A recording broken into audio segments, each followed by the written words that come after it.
Norėdami sujungti namų internetą su Solis įtampos keitikliu, pirmiausiai nustatykite Solis Wi-Fi stick. Paspauskite reset mygtuką ir laikykite apie 10-15 sekundžių, kol užges visos lemputės ir liks tik raudona šviesa. Tuomet atleiskite, po maždaug 5-10 minučių turėtų atsirasti naujas belaidis tinklas. Jo pavadinimas dažniausiai prasideda raide D su daug įvairių simbolių. Pasirinkite šį tinklą. Slaptažodis visada standartinis. 1, 2, 3, 4, 5, 6, 7, 8, 9. Spauskite prisijungti. Join.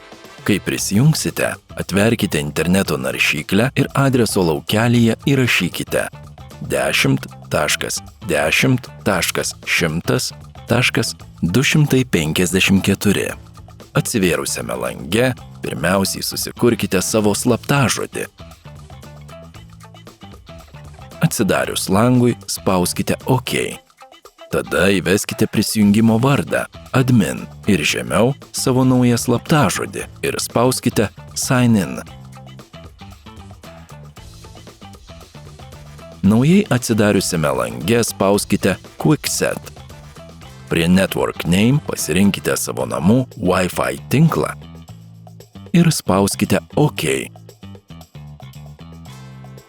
Įveskite savo namų Wi-Fi slaptažodį ir spauskite Save – išsaugoti.